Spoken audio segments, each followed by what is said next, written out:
Olá pessoal, tudo bom? Eu sou a professora Adriana Esteves e tenho uma honra de estar aqui para conversar um pouco com vocês sobre um tema que não cai, ele despenca em prova. É a responsabilidade civil. Vamos trabalhar um pouco de conceitos, artigos mais cobrados, um pouco de jurisprudência.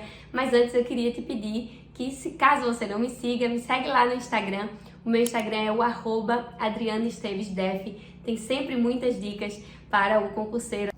Sem mais delongas, a responsabilidade civil foi prevista lá no 927, que traz a regra segundo a qual quem comete um ato ilícito tem o dever de indenizar a pessoa que sofreu o dano, né? E o ato ilícito foi previsto lá no 186 e 187 do Código Civil. 186 é aquele classicão da responsabilidade quando a pessoa age com dolo ou culpa. Então, o agente que por ação ou omissão voluntária, dolosa ou culposa, causar danos a outrem de ordem moral ou ordem material, comete ato ilícito. Aqui é aquele ato ilícito pautado na responsabilidade subjetiva, que é o mais famoso, que a gente mais conhece.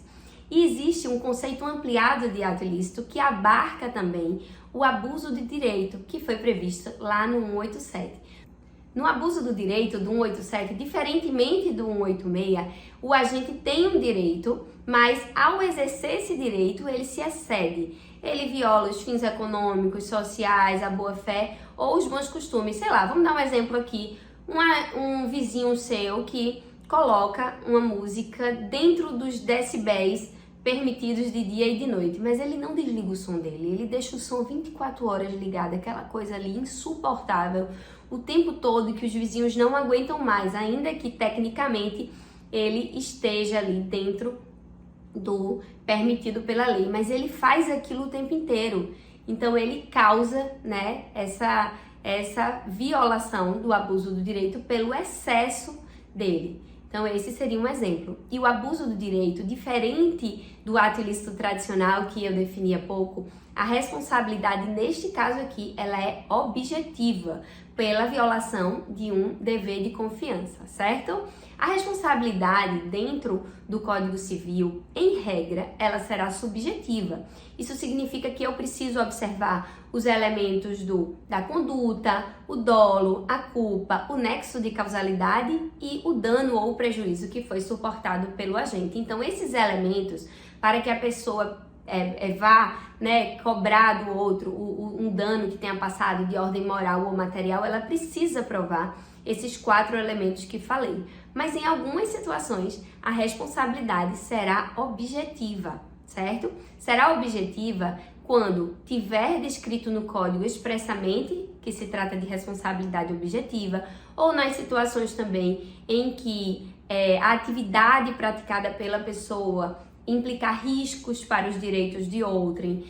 Aqueles casos, vários casos do Código de Defesa do Consumidor, casos de direito ambiental, o próprio abuso do direito que falamos há pouco. Existem também situações nas quais as pessoas respondem objetivamente pelos danos praticados por outras, que são aquelas situações lá do 932, da responsabilidade dos pais pelos filhos menores, por aí vai. E tem responsabilidades por atos de animais, que é também uma hipótese de responsabilidade objetiva. E aquela também, para finalizar, das coisas que são lançadas de um prédio, por exemplo, que responde quem estiver morando, ou da ruína, que responde o proprietário. São várias situações aqui exemplificando, nas quais a responsabilidade será objetiva, tá certo? Em relação à responsabilidade, eu quero também te lembrar que a responsabilidade ela pode ser direta ou indireta. Regra geral, a responsabilidade será direta. As pessoas respondem diretamente pelo ato por elas praticado. Mas em algumas situações, como a do 932, que é o que eu quero que vocês prestem muita atenção aqui, porque despenca em prova, se trata de uma responsabilidade indireta, nas quais uma pessoa praticou o dano e eu vou cobrar responsabilidade de outro.